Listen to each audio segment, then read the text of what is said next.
Hello there guys, what is going on? SonOfChelsea back here again for another discussion with a brilliant Chelsea creator, a returning guest to the channel, Jan Football Therapy. It's great to have Jan back on the channel to speak about all things Chelsea. We speak about the current dip in form, concerns under Frank Lampard, Kai Havertz, Christian Pulisic previewing the West Ham game. But we also start the discussion speaking about Jan's channel, Football Therapy, passing 100k subs recently, how he felt about that landmark, also what it's like to be a Chelsea YouTuber in 2020. I hope you guys enjoyed this discussion. If you do, hit that like button, hit that subscribe button, share the video around. Thank you guys so much for taking the time to watch this. Hope you enjoyed the discussion. Let's get to it. So yeah, and thanks for coming on the channel, mate, once again. It's been a few months since we spoke last. I believe when we last spoke, it was like August time, and we were signing a load of players, and there was a bunch of excitement about the season. We spoke a lot about Chile B at the time. I haven't said Chile B in a long time. Maybe that's the way the season's gone. And we were speaking about Kai, I think, at the time, and Timo. A lot has changed, but also what's changed is you've passed 100k subs on your YouTube channel. So congrats for that. I can see the plate in the background, the silver plate right there in frame. Yeah. What's the channel been like, man? Because it's been, obviously over a season now, nearly a season and a half you've been doing the channel, maybe a little bit over that. What's it been like for you, the development, being in the Chelsea community, growing in the Chelsea community? Well, okay, yeah. Well, thanks for having me on, bro. Yeah, lots changed since we last spoke. We're going to get into Chelsea, I know, but a lot's been going on and off the pitch. Crazy times for Chelsea. Yeah, for the channel, for me, I've probably been doing about 20 months now on YouTube.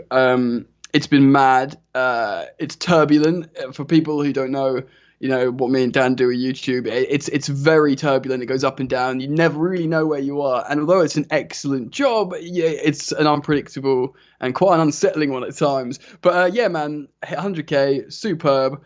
I'll be real with you. Like, honestly, I didn't really think about it or care about it too much leading up to it. And I thought like, oh, it's cool to get the silver play button. It's kind of like, I've got like my degree on the wall as well. It's that little pat on the back.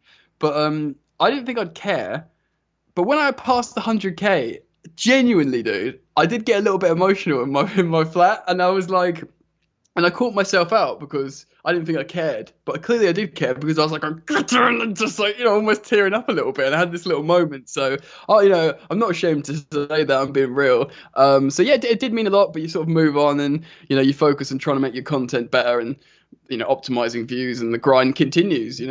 I think it's because so much of the work is done sort of off camera as well. The editing, the planning, all of that stuff that sometimes you get in stressing over it, or the late nights editing videos, especially with Chelsea at the moment when we're playing so many games at like 8 o'clock at night. It's I think it's that stuff that usually I think bigs up your emotion rather than sort of maybe 10 to 15 minutes you're actually recording. So, and you of course, I'm sure like you, it's you're constantly thinking about the channel, the development of the channel. Where do you want to go? Yeah. How do you feel it's evolved? The way you've do you think there's been a development on the channel? Are you quite content where you are at the moment?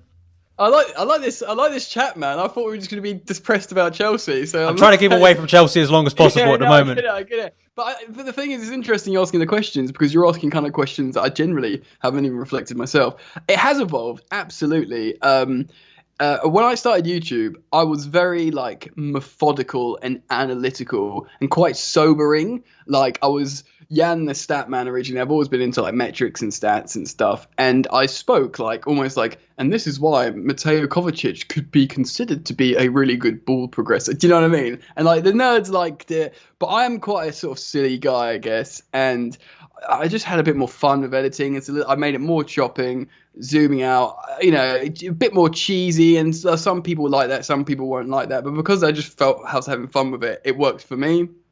I got really into doing Chelsea news series because, I never, ever pretended like, I've got a couple of numbers from journalists, but I don't call them and try and get inside knowledge. I don't have any inside knowledge. I've said that off the bat. And I said, look, these are headlines. I'm going to use these headlines, and they will get clicks because they're headlines, but I will not pretend. And often in the videos, I'll say, it sounds like nonsense, or whatever. But I'll say, theoretically, it could mean this, this, and this. And it gave me a source of content that I could have fun with, and I could have a constant flow.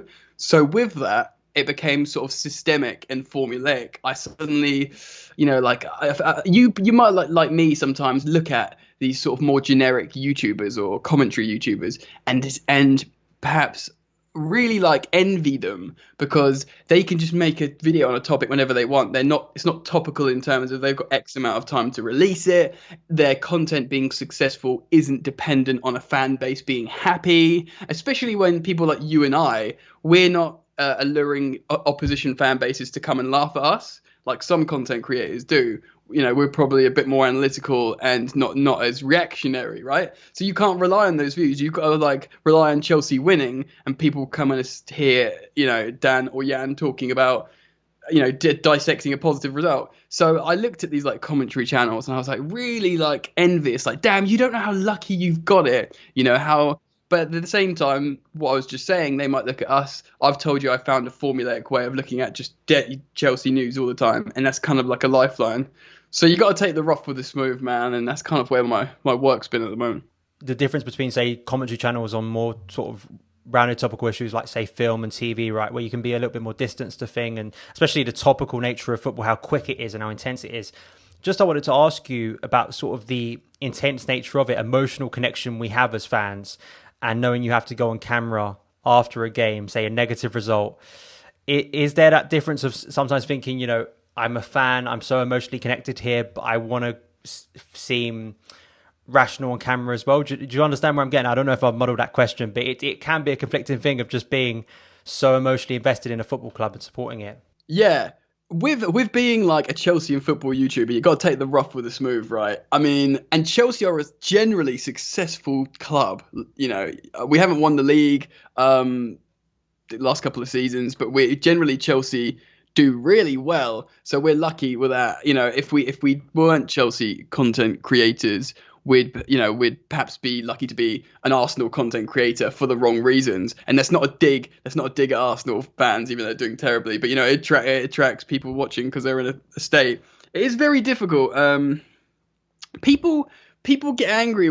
They did get angry with me for a little while for not like raging. So like I guess people appreciate you for like not being like a reactionary or whatever, but I might have like sort of grit my teeth and laugh and joke around after a loss, and people would be like, no, yeah, you're not allowed to do that, you got to be angry. And I think a little bit I took on a little bit and allowed myself to be a bit more angry, but I don't want to get like swept away. It is so difficult because when you'll know this, when you do a match review after a win, it's like the best thing ever. You're going to be animated, you're going to be amped. And when you do a match review after a loss, and a loss that you're not supposed to lose to as well, it becomes like the worst job in the world.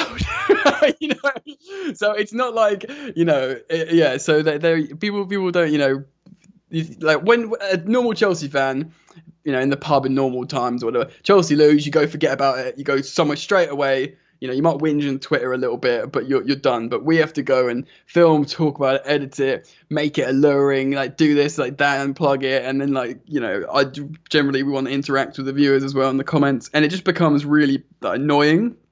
And you're putting out like content that's not, your channel's no longer happy, optimistic, insightful, happy, optimistic. It's like, oh yeah, reflecting on negativity. And it's right to do the match review, but I was going to say poison, but that's really unfair. But it's like a sort of tainted churn for the channel in both the algorithm and the content itself, because you're reflecting on negativity. YouTube as an algorithm and go, what? Look at this low viewed video. I'm going to stop recommending your channel and hit your revenue and all this kind of stuff. So it sucks in so many ways. But the true fans of like Son of Chelsea, Football Therapy and stuff, they'll appreciate it and they'll watch it. But it's difficult, man. Yeah, I agree. It is difficult, especially, and it naturally leads on to Chelsea recently, right? We both had those feelings going into a match review after Everton, and especially after Wolves. In recent seasons, I don't think in terms of time how quickly the mood has shifted from positive to negative. It feels so intense and so quick. How in a space of 4 days, we went from feeling we could have a title challenge this year to oh no, and thinking are we going? Because instantly I thought, oh no, we're going to have the same thing we've had for several years now, where we get to winter and everything goes wrong basically, and we become really inconsistent. What were your sort of general impressions about those two defeats? Because they were different defeats, but they obviously were concerning and really knocked us back in terms of confidence. Yes. And it's not just Chelsea fans and people like us. It's like broadcasters and the media, like Chelsea are in the title race. To oh yeah, definitely not in the title race. You know what I mean? So that's like a collective and general opinion. How do I feel about it? It's I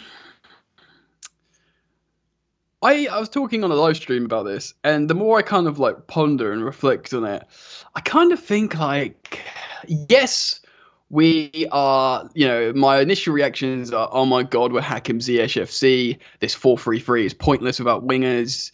Like silliness. But look, I'm looking at the goals we conceded and like the silly moments and the chances we've had and the fact how perhaps it is form apart from like formation. I think, and I've just sort of took a deep breath and I was like, you know what, it's okay.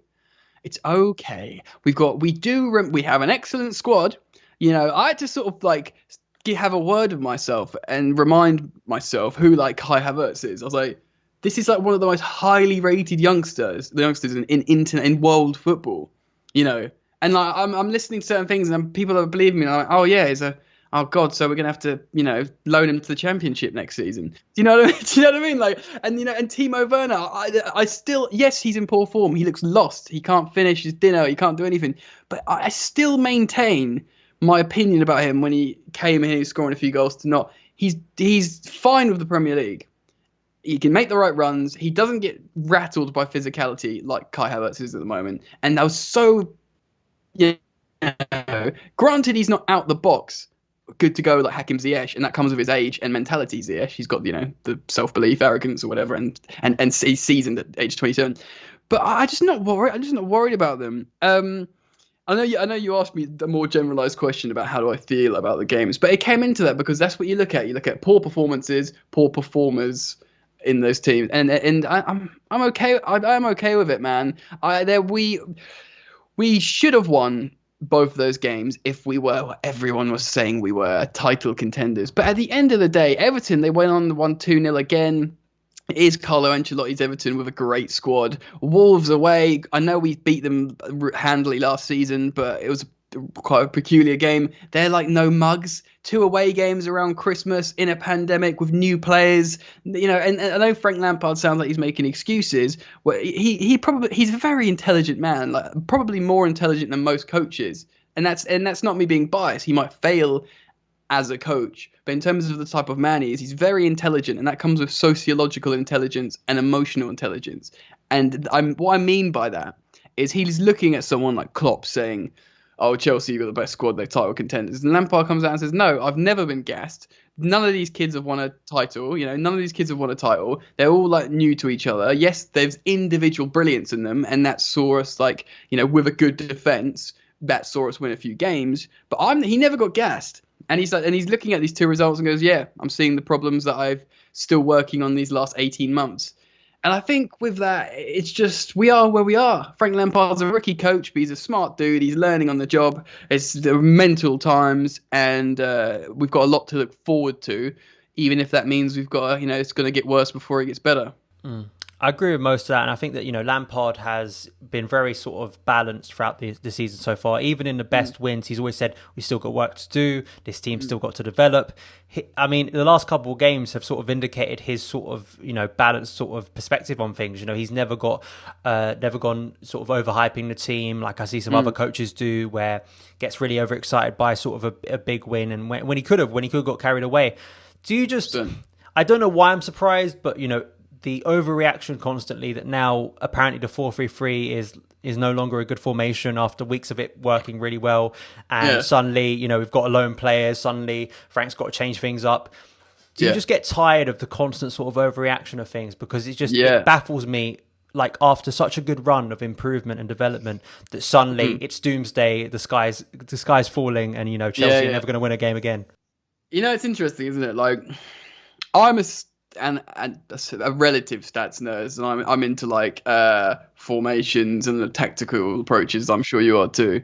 And you can understand, I can have sympathy for every Chelsea fan or football fan that when they lose, they get the microscope out and they go, oh, this shouldn't have been there, and it's a Captain Hindsight stuff. And I do it myself. I said, look, had Frank, I didn't criticize Frank for not doing it, but I said, had he seen this result I think he should have played something like a 3-5-2, get the creativity from wing backs for width, play Giroud and and Pulisic, who are the two threatening players up front, and use the super width there. You bring Azpilicueta in, Kovacic for Kai Havertz, Azpilicueta in, and we're less vulnerable in transition to Wolves. They went back to their back three, but we always used to beat them with our back three, and I think Frank probably expected them to continue with back four. This is all Captain Hindsight stuff. Do you know what I mean? And ultimately, I go on streams, I go on videos and whatever, you do the same, and people go, oh, we should have done this. Frank needs to do this. We need to drop him. We should have done this. Why didn't we change to that? When the truth is, man, the 4-3-3 does suit these players, including Kai Havertz in that 8 role. He was excellent. Well, not excellent, but he looked like he was falling into place in that role. It all looked great. It all looked suitable. The truth is, the players were off it. No one, only Kante had a good game. Reece wasn't great, this, that, and the other. Even though Giroud scored a goal, what was the rest of his game like? Did it contribute to the attacking? Stuff like that. You got to just throw your hands up and say, football is football. It's 11 people at the end of the day. Yes, I'm into tactics and all that kind of stuff, but putting the microscope too close afterwards isn't the most healthy thing. Granted, if we lost the next 5 games, then you go, okay, right, what's going on here? But we've seen enough of Chelsea. We've seen enough of Frank Lampard to know what he wants. And it's just developing. Do you know what I mean? It's just football, isn't it? If it's not Twitter, if it's pre-Twitter, it would have been down the pub. And everyone knows best. And you want to make yourself feel better about something that's bad, and that's not isolated to football. I can't think of like a profound example now, but something that happened in life that no one enjoys, and you sit together like, how could that have not happened? And that's like a human reaction. And football is a perfect platform for that reaction to be demonstrated. So, we all do it, man.